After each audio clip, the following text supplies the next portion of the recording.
Alright guys, well, I'm back today with more of an old school discussion video and unboxing that you would normally find on YouTube about 10 years ago, and this is what I love to watch. If you like this format, let me know your thoughts in the comment section below, but I wanted to bring it back especially for this Charles Daly. Now, when I was looking on PSA's site and looking at their emails of their daily deals, I noticed these Charles Daly 1911s popping up at really great prices. Now, if you follow the channel, you'll know to check out the campsite page for all that type of deal info. Follow me on Instagram, my Patreon page, but that's not what this is about. This is more of an unboxing of this really awesome classic 1911 and a discussion today on whether classic firearms are still practical in a modern arsenal outside just a range toy. Now, when I pulled this out of the box, I felt the weight of this all-steel 1911,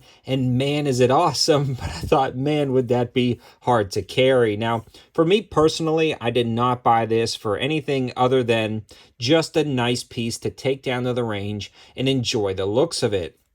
It also didn't break the bank, coming in right at about 3.5 bills, so not bad at all. It features a case-hardened steel frame and some engraving in the slide itself. Now, to be honest, the engraving was just a touch disappointing. I do really like it. It looks pretty good, but you can see it just doesn't flow incredibly nice with either surfaced rust building up inside the engraving or some tarnishing happening in some parts of it. I may try to polish that out, but overall, this is a cool, really classic, old school 1911 with a case hardened frame, and I'm definitely happy with the purchase. But there are some little things about this that you can tell is a more of a 3.5 bill 1911, not a $1,000 1911. Now, I do like the black grips, and everything about this seems pretty nice. Rudimentary sights, again, not getting this to just use for any practical purposes, just to take to the range, but that really brings up another philosophy on the channel, and that is a lot of these classics that I've been purchasing, are those going to be good for the range? Now, for me, I buy a lot of snub-nose revolvers, and I still feel like the classic snub-noses have a lot of places for different scenarios.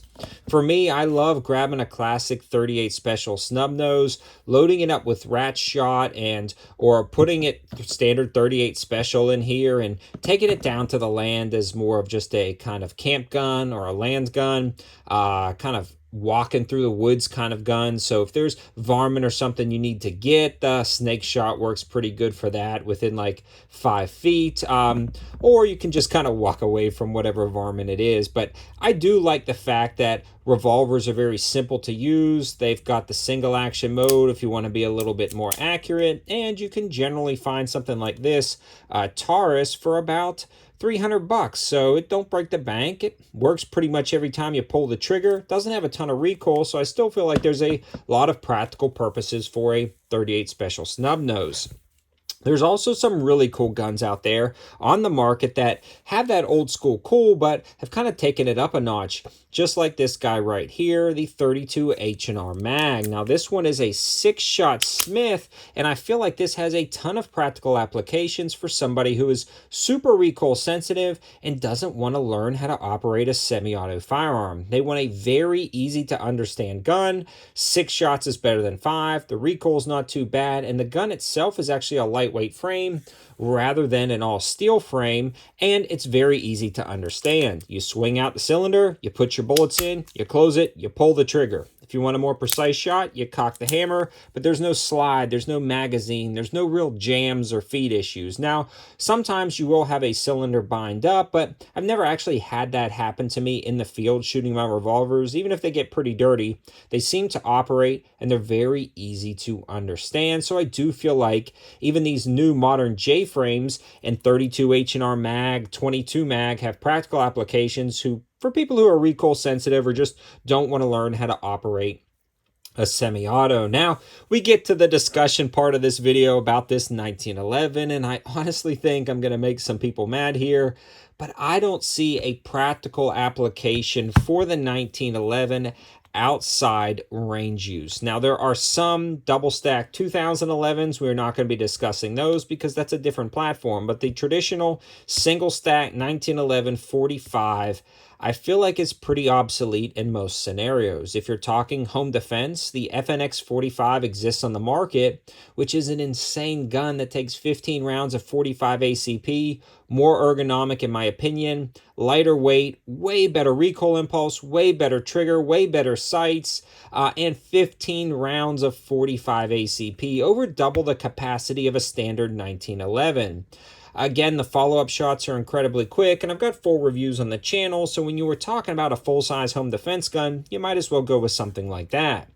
When we're talking about carry guns, there's a lot of 45 ACP carry guns on the market. If you're just dead set on the 45, but there's honestly a lot better 9mm choices for carry guns on the market, like the 365 XL from SIG in 9mm. That's going to hold 12 to 15 rounds in a size a lot smaller than this and a little bit easier to conceal carry. And I know this is kind of up for debate, but I'd rather have 15 rounds of 9 than 7 rounds of 45. That's just my humble opinion, but I'd love to hear your thoughts about this subject in the comments section below. Do you think some of these classics are just getting to the point where they're getting obsolete? Smith & Wesson just released a brand new carry gun that I've been carrying, the Bodyguard 2.0, and when you're looking at this pistol compared to some of these pocket revolvers, you can see that you can get 10 rounds of modern 380 in a compact pocket pistol that fits in your pocket.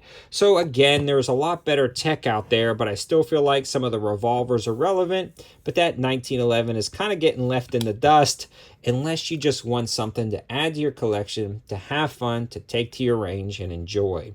I'm absolutely in love with these Charles Dalys. If something pops up and I happen to find a deal on them again, you know they'll show up on the campsite page. They'll also show up on the Instagram page, and they'll also show up on my Friday deal videos. If you're new to the channel, welcome. I do deal alert videos every single Friday where I find some of the best deals on the internet, so you may want to check that out. Subscribe and click that notification bell. All right, get to it. Start commenting in the comments section below. Let me know your thoughts on the classics. Do a lot of them still have relevant places in your arsenal? I want to hear your thoughts. Thanks for watching, guys. Have a good one.